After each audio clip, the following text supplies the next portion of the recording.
حضرت مالک بن دینار رحمۃ اللہ علیہ مشہور بزرگوں میں ہیں۔ وہ ابتدا میں کچھ اچھے حال نہ تھے۔ ایک شخص نے ان سے ان کی توبہ کا قصہ پوچھا کہ کیا بات پیش آئی جس پر آپ نے اپنی سابقہ زندگی سے توبہ کی۔ وہ کہنے لگے کہ میں ایک سپاہی تھا اور شراب کا بہت شوقین اور بہت عادی، ہر وقت شراب ہی میں منہمک رہتا۔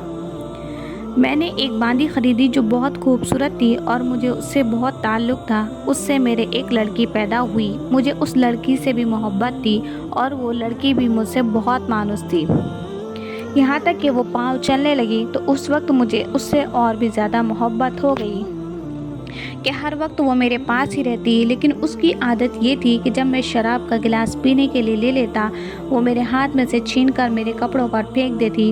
محبت کی زیادتی کی وجہ سے اس کو ڈانٹنے کو دل نہ مانتا۔ جب وہ 2 برس کی ہو گئی تو اس کا انتقال ہو گیا۔ اس صدمے نے میرے دل میں زخم کر دیا۔ ایک دن 15 شعبان کی رات تھی، میں شراب میں مست تھا، عشاء کی نماز بھی نہ پڑھی، اسی حال میں سو گیا۔ میں نے خواب میں دیکھا کہ حشر قائم ہو گیا، لوگ قبروں سے نکل رہے ہیں، میں بھی ان لوگوں میں ہوں جو میدان حشر کی طرف جا رہے ہیں۔ میں نے اپنے پیچھے کچھ آہٹ سی سنی، میں نے جو مڑ کر دیکھا تو ایک بہت بڑا کالا اژدہا میرے پیچھے دوڑا ہوا آ رہا ہے۔ اس کی کیری آنکھیں ہیں، منہ کھلا ہوا ہے اور بے تحاشا میری طرف کو دوڑے ہوئے آ رہا ہے۔ میں اس کے ڈر سے گھبرا کر خوب زور زور سے بھاگ رہا ہوں اور وہ میرے پیچھے بھاگا چلا آ رہا ہے۔ سامنے مجھے ایک بوڑھے میاں، نہایت نفیس لباس، نہایت مہکتی ہوئی خوشبو ان میں سے آ رہی ہے، ملے۔ میں نے ان کو سلام کیا، انہوں نے جواب دیا۔ میں نے ان سے کہا، خدا کے واسطے میری مدد کیجیے۔ وہ کہنے لگے کہ میں ضعیف آدمی ہوں، یہ بہت قوی ہے، یہ میرے قابو کا نہیں، لیکن تو بھاگا چلا جا، شاید آگے کوئی چیز ایسی مل جائے جو اس سے نجات کا سبب بن جائے۔ میں بے تحاشا بھاگا جا رہا تھا، مجھے ایک ٹیلا نظر پڑا، میں اس پر چڑھ گیا، مگر وہاں چڑھتے ہی مجھے جہنم کی دہکتی ہوئی آگ اس ٹیلے کے پرے نظر پڑی۔ اس کی وحشت ناک صورت اور اس کے منظر نظر آئے۔ ان سب حالات کے دیکھنے کے باوجود اس سانپ کی اتنی دہشت مجھ پر سوار تھی اور اسی طرح بھاگا جا رہا تھا کہ میں قریب ہی تھا کہ جہنم کے گڑھے میں جا پڑوں۔ اتنے میں ایک زور کی آواز مجھے سنائی دی، کوئی کہہ رہا تھا، پیچھے ہٹ، تو ان جہنمی لوگوں میں سے نہیں۔ میں وہاں سے پھر پیچھے کو دوڑا اور وہ سانپ بھی میرے پیچھے کو لوٹ کر آیا۔ مجھے پھر وہ بڑے میاں سفید لباس نظر پڑے۔ میں نے ان سے پھر کہا کہ میں نے پہلے بھی درخواست کی تھی کہ اس اژدہے سے کسی طرح بچائیں، آپ نے قبول نہ کیا۔ وہ بڑے میاں رونے لگے اور کہنے لگے، میں بہت ضعیف ہوں، یہ بہت قوی ہے، میں اس کا مقابلہ نہیں کر سکتا۔ البتہ سامنے ایک دوسری پہاڑی ہے، جس پر چڑھ جا، اس پر چڑھ جا، اس میں مسلمانوں کی کچھ امانتیں رکھی ہیں، ممکن ہے تیری بھی کوئی ایسی چیز امانت رکھی ہو جس کی مدد سے اس اژدہے سے بچ سکے۔ میں بھاگا ہوا اس پر گیا اور وہ اژدہا میرے پیچھے پیچھے چلا آ رہا ہے۔ وہاں میں نے دیکھا کہ ایک گول پہاڑ ہے، اس میں بہت سے طاق کھڑکیاں کھلی ہوئی ہیں، ان پر پردے پڑے ہوئے ہیں، ہر کھڑکی کے 2 کواڑ ہیں سونے کے، جن پر یاقوت جڑے ہوئے ہیں اور موتیوں سے لد رہے ہیں، اور ہر کواڑ پر ایک ریشمی پردہ پڑا ہوا ہے۔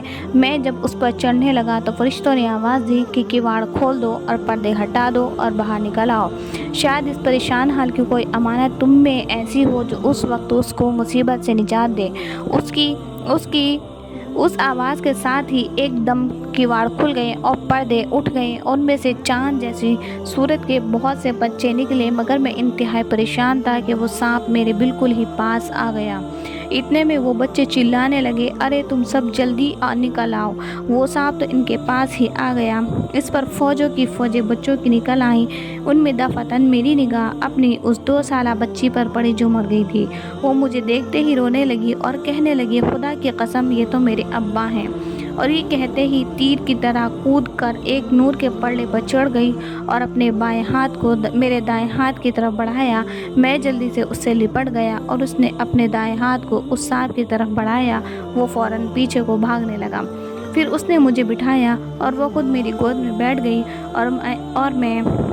اور اپنے دائیں ہاتھ کو میری داڑھی پر پھیرنے لگی اور کہنے لگی، میرے ابا جان، الم یعنی للذین آمنوا، کیا ایمان والوں میں سے جو گناہوں میں مبتلا رہتے ہیں، ان کے لیے اس بات کا وقت ابھی تک نہیں آیا کہ ان کے دل اللہ کے ذکر کے واسطے اور حق بات کے واسطے جو ان پر نازل ہوئی ہیں جھک جائیں۔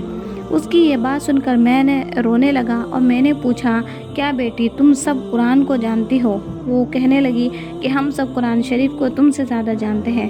میں نے پوچھا، بیٹی یہ سانپ کیا بلا تھی جو میرے پیچھے لگ گئی؟ اس نے کہا، یہ آپ کے برے اعمال تھے، آپ نے اس کو اپنے گناہوں سے اتنا قوی کر دیا کہ وہ آپ کو اب جہنم میں کھینچ کر ڈالنے کی فکر میں تھا۔ میں نے پوچھا، وہ سفید ریش ضعیف بزرگ کون تھے؟ کہنے لگے، وہ آپ کے نیک عمل تھے جن کو آپ نے اتنا ضعیف کر دیا کہ وہ اس سانپ کو آپ سے دفع نہ کر سکے، البتہ اتنی مدد بھی کر دی کہ بچنے کا راستہ بتا دیا۔ میں نے یہ پوچھا کہ بیٹی تم اس پہاڑ میں کیا کرتی ہو؟ کہنے لگی کہ ہم سب مسلمانوں کے بچے ہیں، قیامت تک ہم یہاں رہیں گے، آپ کے آنے کے منتظر ہیں۔ جب آپ سب آئیں گے تو ہم سفارش کریں گے۔ اس کے بعد میری آنکھ کھل گئی تو اس سانپ کی دہشت مجھ پر سوار تھی۔ میں نے اٹھتے ہی اللہ جل شانہ کے سامنے توبہ کی اور اپنے برے افعال کو چھوڑا۔